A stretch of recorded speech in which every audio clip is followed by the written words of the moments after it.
selamat pagi. Saya akan melanjutkan menjelaskan materi mengenai metode dual simplex. Jadi metode ini adalah metode yang memanfaatkan struktur dual dari suatu LP, merupakan transpose dari permasalahan primal. Ya, mengenai pembentukan dual dari suatu primal, bagaimana mencari solusi dan interpretasinya sudah pelajari materi sebelumnya minggu lalu. Nah, pada metode dual simplex ini nanti yang kita manfaatkan adalah struktur transpose-nya, ya. Tapi LP-nya tetap LP yang seperti biasa yang prima. LP-nya tetap LP yang awal, tapi cara mencari solusinya menggunakan konsep dual. Sehingga di sini kriteria optimalitasnya bukan lagi melihat garis nol. Jadi kalau kamu ingat, algoritma simplex itu menentukan mana yang mau dijadikan BV itu kan dari baris nol ya. Apakah baris nol masih memuat koefisien negatif untuk kasus max? Jika semua sudah positif, selesai. Ya. Kasus minimize mencari yang paling positif, ya. Jika tidak ada lagi, maka selesai. Nah, di sini dibalik yang dilihat bukan baris nolnya, tapi ruas kanan. Kalau di simplex yang kita pelajari di awal, yang ditentukan kan kolom pivot, baru kemudian rasio tes untuk menentukan garis pivot. Sekarang dibalik, ya, kriterianya dilihat dari ruas kanan. Dari ruas kanan nanti ditentukan baris pivot, baru ditentukan kolom pivot. Ya, nanti secara rinci langkah-langkahnya ada di slide setelah ini. Metode ini ya dapat dimanfaatkan untuk 3 hal. Yang pertama, menentukan solusi optimal setelah menambah kendala baru. Jadi ada kalanya suatu LP ya sudah dapat solusinya, tapi kemudian kita ada perkembangan di aspek manajemen yang berkeputusan untuk menambah kendala baru. Ya, kendala baru itu mungkin punya bahan baru, punya masalah baru yang harus diakomodir dalam permasalahan keputusan mereka. Nah, ini nanti kita bisa menentukan solusi seperti kemarin, masalah analisis sensitivitas, tidak perlu merombak solusi dari awal, tapi cukup dari solusi terakhir. Dengan kendala baru kita coba update, ya. Jika perlu menggunakan dual simplex ini. Ya, nanti ada contohnya. Kemudian seperti konsep analisis sensitivitas juga, setelah ada perubahan ruas kanan, ya ruas kanan itu bisa bertambah, bisa berkurang dengan konsep penambahan delta waktu kita belajar analisis sensitivitas. Nah, ada kalanya penambahannya itu menyebabkan solusi tidak lagi visible, tidak lagi BV, tidak lagi optimal, ya, yang disebabkan karena perubahan ruas kanan sewaktu dihitung, ya, sewaktu diakomodir ke dalam struktur notasi matriksnya menghasilkan koefisien yang negatif di ruas kanan. Maka di sini harus dilakukan sesuatu. Nah, caranya nanti dengan menerapkan metode dual simplex. Manfaat yang ketiga adalah mencari solusi bagi masalah minimize normal. Ya, kalau kemarin kalian saya ajarkan tentang metode Big M. Itu mencari solusi kasus minimize dengan kendala yang tidak normal karena ada sama dengannya, ada kurang darinya gitu kan. Nah, sekarang untuk kasus minimize yang normal, waktu kita belajar dual minggu lalu, minimize normal itu tandanya yang ada ya semuanya lebih besar sama dengan, ya. Berikut adalah langkah-langkah metode dual simplex secara umum. Nanti akan saya ilustrasikan pada contoh kasus, tapi secara umum ini outline-nya. Jadi ada secara umum 3 tahapan. Jadi yang pertama, melihat ruas kanan di setiap kendala. Jadi kriteria optimalitas sekarang ruas kanan. Ruas kanan di sini menentukan nilai dari solusi dasar kita, dari solusi BV kita. Ya, aturannya kan harus solusi yang visible. Visible kemarin ceritanya semua non negatif karena kita mempunyai batasan tanda non negativitas. Jika di ruas kanan itu semuanya sudah lebih besar sama dengan 0, berarti sudah beres, tidak ada masalah. Ya, solusi sudah diperoleh. Jika salah satunya ada yang kurang dari 0, maka kita harus lanjut ke langkah 2. Berarti solusi yang terjadi yang ada saat itu belum optimal karena belum memenuhi kriteria visibilitas, ya. Dan yang kedua, setelah tahu ada negatif, berarti kita masuk langkah 2. Kita memilih BV ya yang paling negatif. Jadi di ruas kanan itu kan ada nilai mencerminkan nilai BV-nya. Yang paling negatif itu yang kamu pilih sebagai baris pivot yang nanti dikeluarkan dari himpunan BV, ya, digantikan oleh yang lain. Yang menggantikan siapa? Nanti kita harus melanjutkan dengan pemilihan kolom pivot. Kolom pivot sekarang sama seperti yang kemarin, rasio tes, cuma rasio tesnya kalau yang sebelumnya kan baris ruas kanan dengan kolom pivot. Nah, kalau sekarang rasio tes itu koefisien baris 0 dengan koefisien baris pivot, itu pun hanya dilakukan pada koefisien negatif saja. Ya, nanti pemenangnya ini pakai harga mutlak, pemenangnya adalah rasio yang sekecil.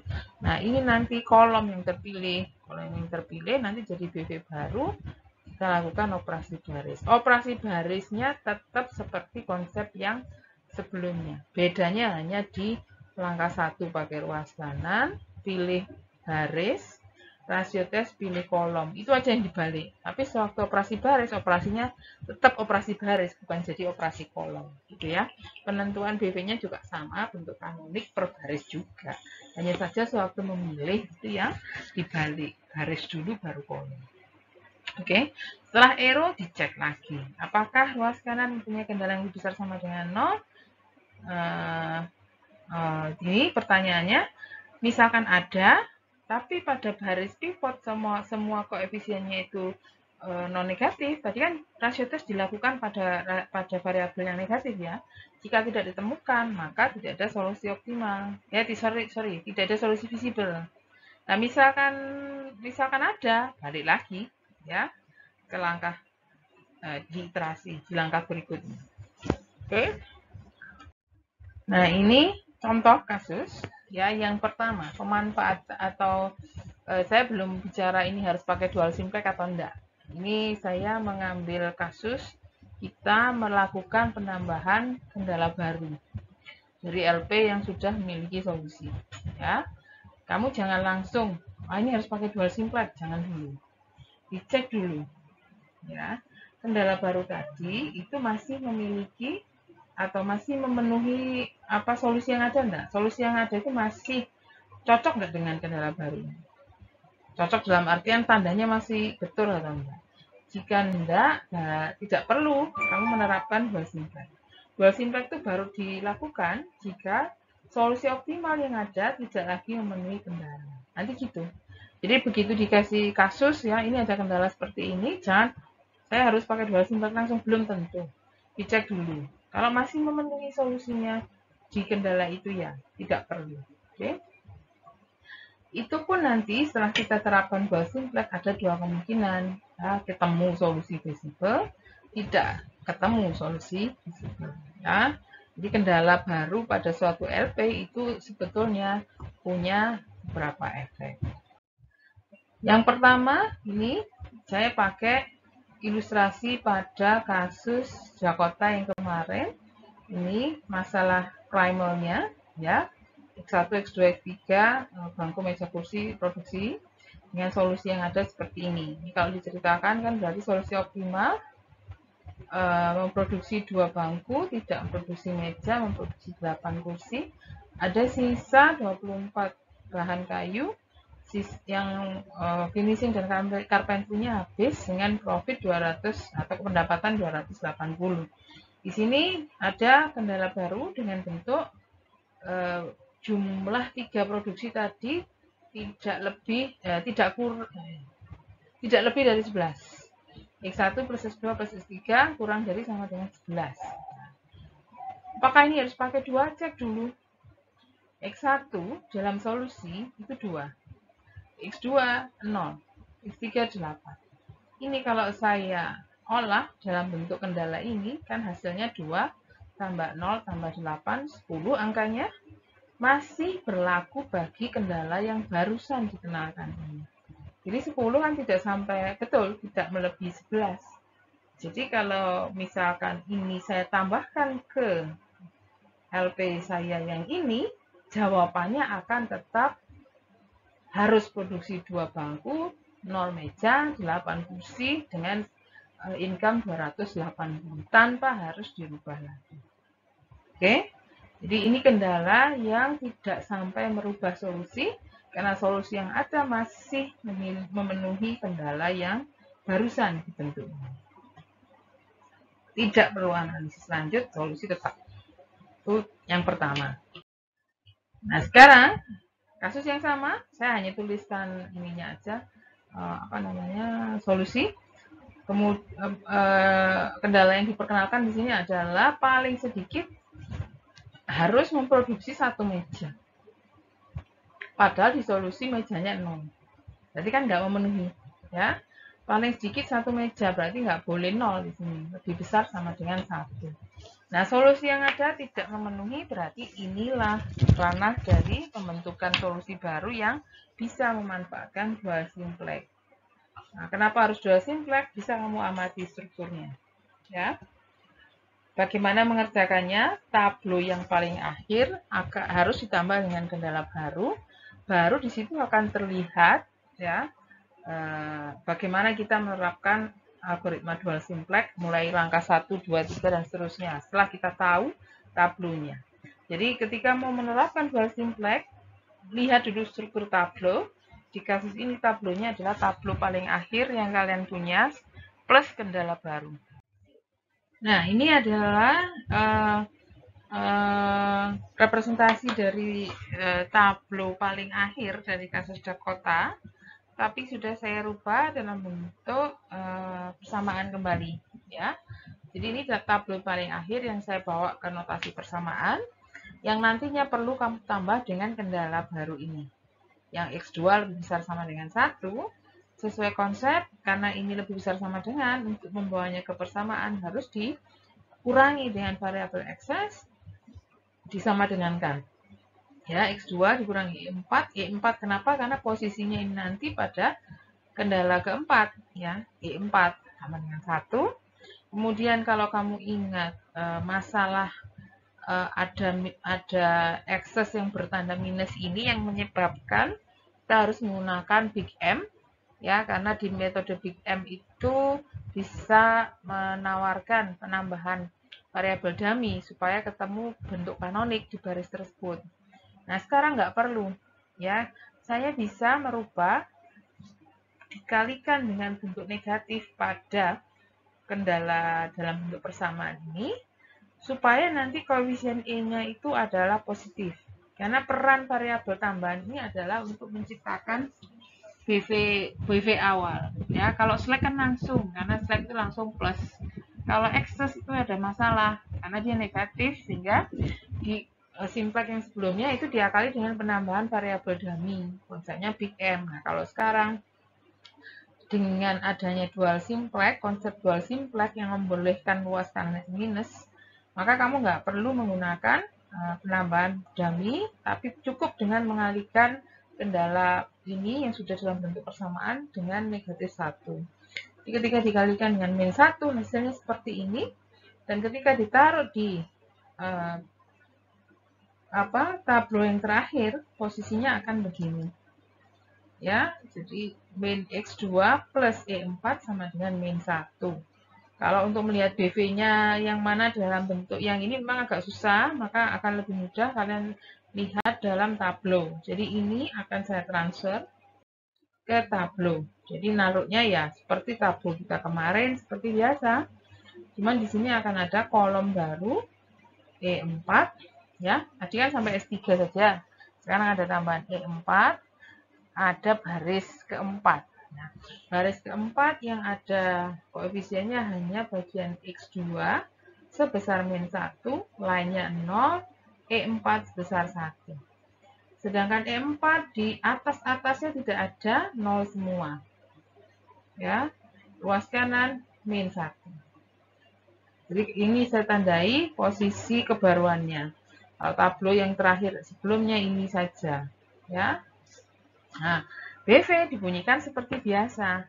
Z-nya 280, S1 24, X3 8 ke kanan, X1 2. Di baris keempat ini ada 1 di E4 sebesar min 1. Nah, berhubung ini konsep dual, min ini justru yang dicari. Ya, karena konsep dual berangkat dari ruas kanan yang tidak memenuhi syarat. Ya, syaratnya kan harus non negatif. Di sini ketemu yang tidak memenuhi syarat ada di baris 4. Oke, jadi di konsep dual simplex akan ditanya, apakah ruas kanan sudah lebih besar sama dengan 0 semua? Tidak. Nah, berarti kita harus lanjut ke langkah selanjutnya. Pilih BV yang paling negatif sudah, BV-nya ada di baris 4 ya.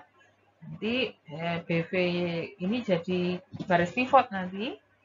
Kemudian lakukan rasio tes. Rasio tesnya adalah melihat apakah di baris ini ya variabel dengan koefisien negatif itu yang mana. Kalau lebih dari 1 baru rasio. Ini hanya ada 1 di X2 saja.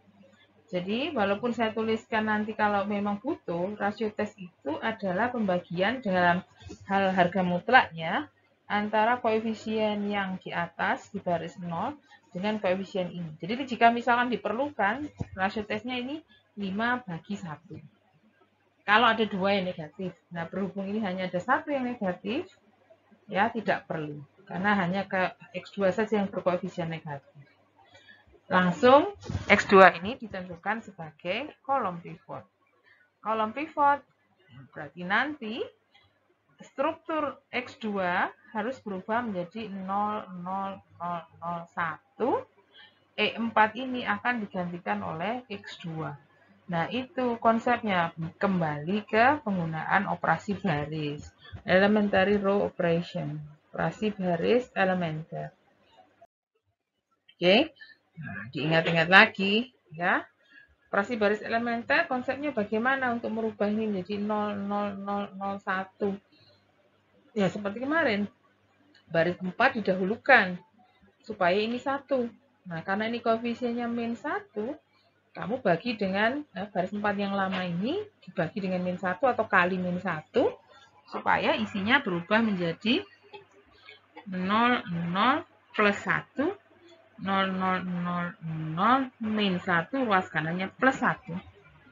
Oke, ini baris pivot sudah dibereskan. Ya, kemudian langkah berikutnya adalah untuk baris 0, 1, 2, 3, dan 4 dengan konsep operasi baris yang sudah pernah kita pelajari sebelumnya. Jadi kalau yang ini baris 0 misalkan. Baris 0 berarti kita mengoperasikan baris 0 yang lama ya, itu dikurangi 5 kali karena ada angka 5 di situ. Baris 4 yang baru sebagai baris pivot. Ya, nanti isinya satu persatu ya ngerjakannya. Bisa pakai Excel dengan rumus, silakan. Nanti kalau ada kesempatan akan saya tunjukkan. Dengan cara, misalkan, itu yang mulai nilai X1 misalkan. X1, baris 0-nya yang lama nilainya 0. Dikurangi 5 kali, di sini miliknya X1 juga 0. Jadi nggak masalah, dia tetap 0. Untuk X2 angkanya 5. Dikurangi 5 kali, X2 yang bawah angkanya 1 ini. Akan 0 juga. Dan seterusnya, saya cek aja langsung yang E4 misalkan. E4 yang di atas 0, dikurangi 5 kali yang bawah ini min 1. Jadi 0 plus 5, harusnya ini isinya 5. Ruas kanan, ya pada tablo yang atas 280, dikurangi 5 kali 1. Ya, miliknya yang bawah. Jadi nanti tablo yang terakhir akan berbunyi seperti ini pada ruas kanan. Oke, ini selengkapnya ya. Kemudian untuk baris 1 sama caranya. Baris 1 sama caranya, lihat rumusnya supaya kamu terbiasa selalu memanfaatkan baris yang lama. Mana Z kurangi koefisien min 2 kalikan dengan baris 4 pivot yang baru sudah dibereskan. Ya, coba sendiri itu, boleh dicoba dengan mengisi kolom-kolom ini. Saya sudah hitungkan bagi kalian, hasilnya seperti ini. Untuk baris 2 juga sama. Ya, cuman di sini baris 2 bunyinya baris 2 yang lama dikurangi, itulah angkanya sama-sama min 2 ya, min 2 kali baris 4 yang hasil pivot tadi. Ya. Oke, nah ini hasilnya. Sampai baris yang ketiga dengan cara yang sama kita lengkapi seperti ini. Nah, sekarang ini sudah selesai, semua sudah operasi baris sudah lengkap, jadi kita sudah mendapatkan perubahan dari tabel 2 menjadi tabel 3. Di situ kalian bisa tentukan solusinya. Yang pertama, yang bernilai 1 di baris 1 adalah S1 tetap. Dengan hasil yang berubah sekarang 26. Di baris 2 yang bernilai 1, X3 dengan hasil 10. Baris 3, X1 dengan hasil 0,75. Baris 4, X2, 1. Oke. Kriteria selanjutnya dipertanyakan lagi. Bagaimana nilai ruas kanan? Apakah sudah lebih besar sama dengan 0 semua? Jawabannya sudah. Berarti kita sudah selesai. Ini sudah mencapai solusi optimal dengan perubahan komposisi. Karena kita memasukkan kendala baru tadi, akhirnya solusinya berubah. Ya. Di sini perubahannya kelihatan, abaikan desimal ya, abaikan saja desimal, anggap saja masih masuk akal. Yang tadi bangku berapa itu ya, sekarang tinggal 0,75. Kemudian mejanya diproduksi 1 dari 0, opsi 1, kursinya menjadi 10. Oke, tabelnya sudah optimal dengan solusi yang berubah. Profitnya atau income-nya berkurang menjadi 275. Masuk akal, karena kendala baru itu biasanya mempersempit daerah. Artinya solusi juga jadi lebih tidak ideal. Ya. Yang sudah bagus 280 tadi, dengan adanya kendala baru ya jadi berkurang. Tuh. Nah, ini kesimpulan dari cerita kita tadi, keuntungan lebih rendah, ya, yang melengkapi bahwa apapun kasusnya, ketika sudah ditemukan solusi, kita tambah kendala, bisa saja kendala tadi itu kita akomodir dengan menggunakan solusi baru. Konsep yang kita pakai di sini dual simplex, tapi bisa jadi solusi yang diperoleh dalam aspek profit ataupun nilai Z pasti lebih tidak ideal dari solusi sebelumnya. Oke. Contoh yang kedua sekarang, kasus 2B yang nanti solusinya tidak ditemukan. Jadi kan penerapan dual simplex akhirnya ketemu solusinya. Masih ketemu solusi yang visible. Sekarang kendala yang saya pakai di sini adalah syarat bahwa bangku dan kursi kalau dijumlah produksinya itu paling sedikit 12. Paling sedikit 12 lebih besar sama dengan 12. Kita cek dulu, syaratnya cek dulu, jangan langsung, oh ya ini harus pakai dual simplex, belum tentu. Periksa dulu. Periksa apakah X1 yang ada di solusi ini ditambah X2 yang ada di solusi ini, hasilnya memenuhi kendala ini atau tidak. Kalau tidak, baru masukkan atau terapkan konsep dual simplex. Ternyata memang tidak berlaku ya. Jadi dua bangku dan 8 kursi tanpa memproduksi meja. Solusi awal kan gitu. Nah, padahal syaratnya jumlah bangku dan meja. Padahal di situ bangkunya 2, mejanya 0. Angkanya kan tidak melebihi 12, kurang dari 12. Sehingga solusi awal tidak memenuhi syarat. Harus dicari solusi baru. Penggunaan dual simplex bisa kita manfaatkan di sini. Caranya ya sama seperti tadi. Ini kan solusi yang kemarin, tabel terakhir ya. Tabel terakhir dari Dakota tanpa kendala ini, tapi saya tuliskan dalam notasi persamaan. Kemudian kendala baru ini bunyinya X1 plus X2 lebih besar sama dengan 12, sama seperti tadi. Harus dikurangi excess untuk jadi bentuk sama dengan bentuk standar. Kemudian karena min E4 nanti kalau dilihat kanoniknya dia negatif, tidak boleh. Nah, supaya plus diganti atau dikalikan min 1 di semuanya.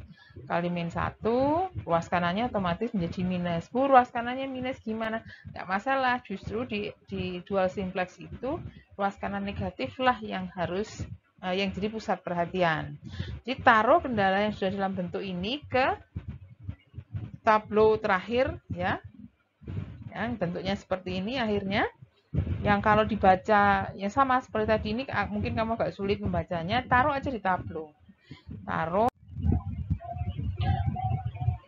Taruh di tableau ya, tablonya dengan memindahkan semua angka-angka itu ya, koefisien-koefisien ini dalam tableau yang kalau kamu lihat di situ kelihatan ada tambahan kolom E4 dan baris 4.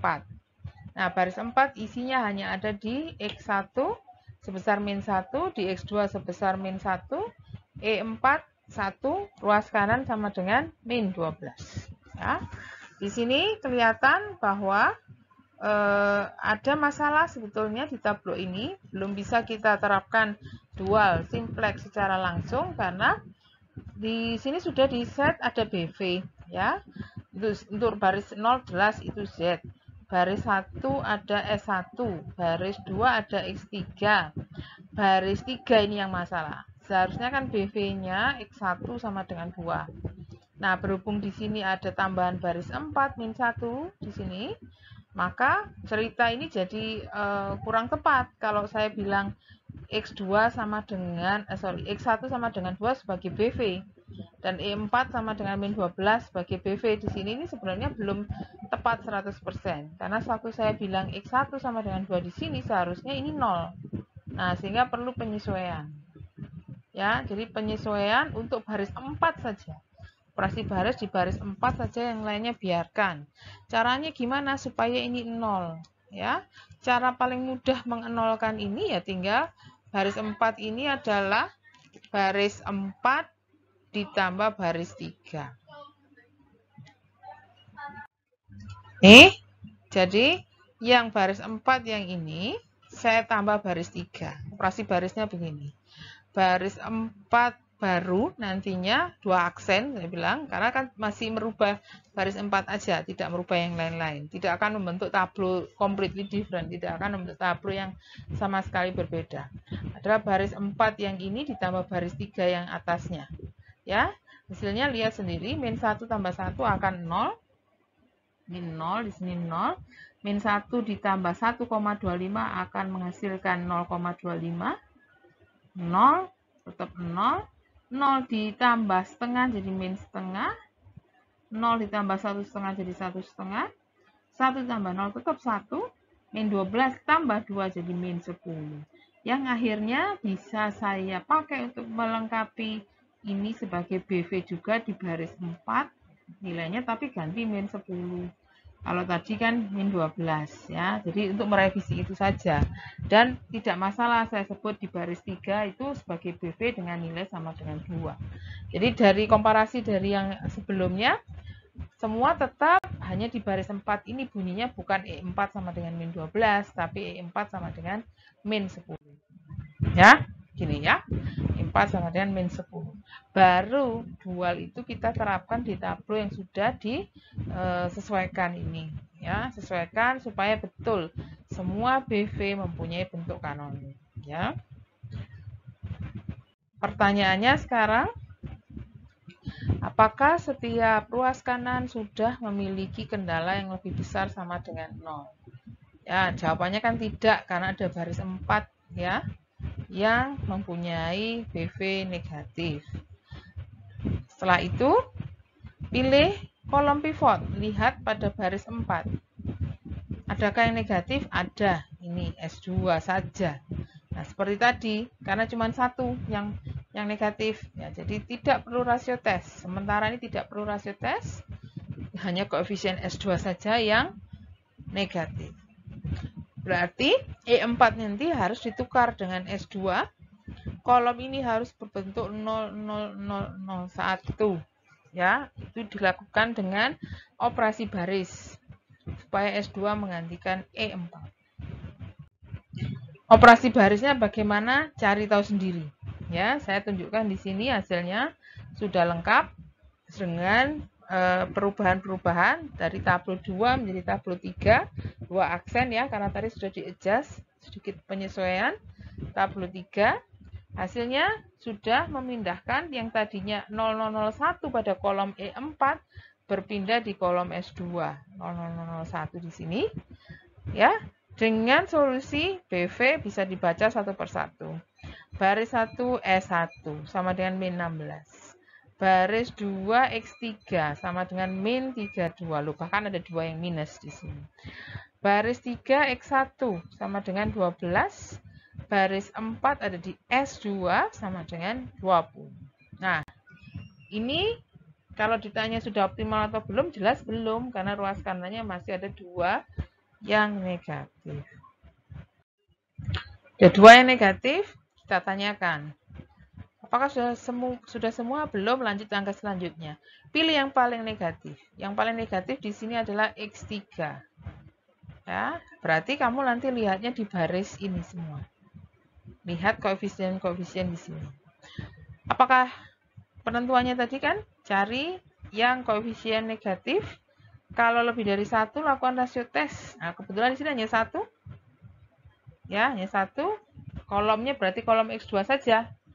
Tidak perlu rasio tes. Ya, nanti berarti operasi baris untuk merubah X2 ini menjadi BV, menggantikan X3.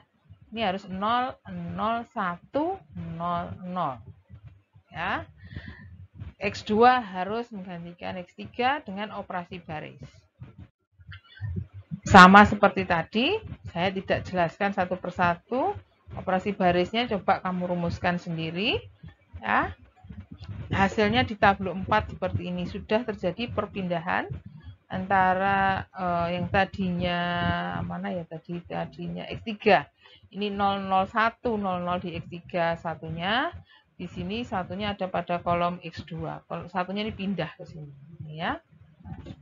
Solusi dibaca seperti tadi, baris 1 tetap S1, baris 2 berganti jadi X2, baris 3 jadi X1, baris 4 jadi S2.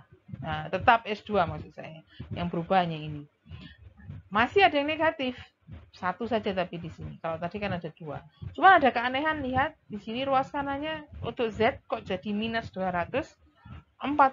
Padahal ini cerita kan profit atau income ya. Berarti kalau sampai minus kan ya aneh di situ. Ya. Akan terlihat di sini ketika ditanyakan apakah ruas kanan sudah non negatif semua, belum. Masih ada yang negatif. Siapa? Di baris 3 X1. Cuman di baris X1 ini, di baris 3 ini, lihat nih, tidak ada lagi koefisien negatif yang bisa kita pilih. Ya. Berarti di sini adalah indikasi bahwa tidak ada solusi visible bagi LP kita setelah tambahan kendala baru, termasuk solusi Z-nya yang negatif. Ya. Jadi ketika ada kendala baru yang tidak memenuhi solusi terakhir tidak memenuhi kendala tersebut, silahkan diaplikasikan metode dual simplex. Tapi ketika menerapkan dual simplex itu pun bisa jadi tidak ditemukan solusi yang visible. Ya, jadi daerahnya seperti cerita kita waktu membahas kasus khusus ya, kasus khusus LP, kita mendapatkan invisible LP yang berasal dari konsep membentuk daerahnya saja tidak bisa. Jadi dengan kendala keempat ini daerahnya tidak terbentuk. Ya, daerahnya saja nggak ada, bagaimana kita mencari titik di dalam daerah? Ya. Titik optimal kan harus ada di dalam daerah visible. Nah, permasalahannya ini setelah ditambah kendala keempat, daerah solusi saja tidak terbentuk. Maka di sini disebut sebagai kasus LP yang tidak memiliki solusi visible. Oke, saya masih mengilustrasikan pemanfaatan dual simplex pada kasus penambahan LP. Untuk kasus 2 dan 3 yang perubahan ruas kanan dan menyelesaikan normal minimize akan saya tunjukkan di materi selanjutnya. Simpan dulu pertanyaan yang mungkin muncul, nanti disampaikan pada sesi diskusi. Atas perhatiannya terima kasih. Assalamualaikum warahmatullahi wabarakatuh.